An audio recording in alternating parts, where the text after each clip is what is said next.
Hello viewers, আসসালামু আলাইকুম। আমি ডাক্তার মোহাম্মদ মহসিন বিল্লাহ হুমেডের চ্যানেলের পক্ষ থেকে বিভিন্ন স্বাস্থ্য বিষয়ক পরামর্শ নিয়ে আপনাদের মাঝে হাজির হয়েছি। তো বন্ধুরা, আমার আজকের বিষয় হলো ডায়রিয়া হলে চিকিৎসা কাঁচা কলা। মানে ডায়রিয়ার চিকিৎসা কাঁচা কলা। কাঁচা কলা কি? মানে কাঁচা কলা খাইলে ডায়রিয়া কি হয়, কিভাবে পরিত্রাণ পাওয়া যায়। তো বন্ধুরা, আমি আমার মূল আলোচনা করার আগে আমাদের এই চ্যানেলটি যারা এখনো সাবস্ক্রাইব করেননি, দয়া করে এখনই আমাদের চ্যানেলটি সাবস্ক্রাইব করে নিন এবং পাশে থাকা বেল আইকনটি প্রেস করে রাখুন, যাতে পরবর্তী ভিডিওটা আসা মাত্রই আপনার কাছে নোটিফিকেশন চলে যায়।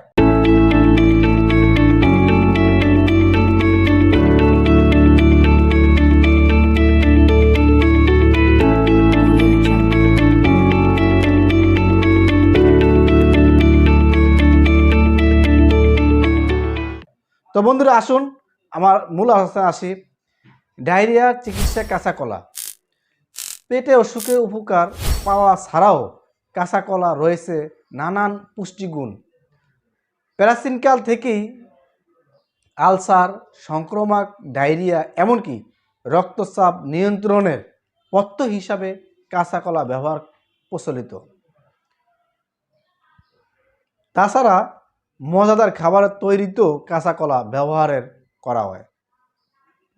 কাঁচা কলা থেকে উপকার পেতে সিদ্ধ করে খাওয়া অনেক ভালো।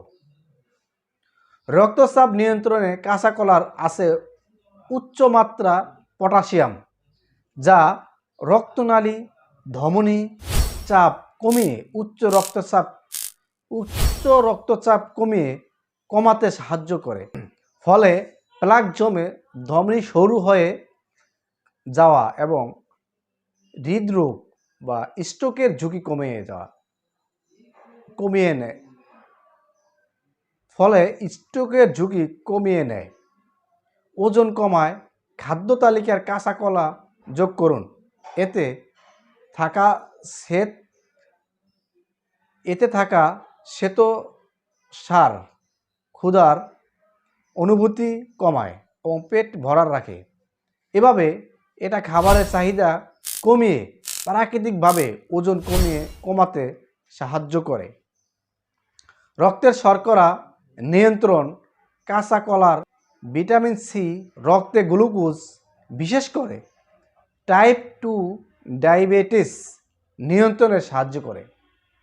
এটা রক্তে ইনসুলিন নিঃসরণের সহায়তা করে এবং উচ্চ আঁশ জাতীয় খাবারের রক্তের শর্করার মাত্রা নিয়ন্ত্রণ রাখে। বিপাক বাড়ায়। কাঁচা কলা আছে অত্যাবশ্যকীয় খনিজ ও পুষ্টির উপাদান, যা চর্বিকে শক্তিতে রূপান্তরণ করে আর ভিটামিন B6 এনজাইম ভাঙতে শক্তি যোগায়। এই দুই কারণে বিপাকে প্রক্রিয়া বাড়ে। ডায়রিয়া চিকিৎসায় কাঁচা কলার রয়েছে নানান খনিজ উপাদান, যা ডায়রিয়া এবং এই রোগের লক্ষণসমূহের মাধ্যমে দুর্বল ভাব দূর করে দেয়। এবং এই কাঁচা কলার মাধ্যমে রোগী অতি তাড়াতাড়ি সুস্থতার দিকে চলে আসে এবং তার দুর্বলতা কেটে যায়। তো বন্ধুরা, আজকের মতো এই পর্যন্তই।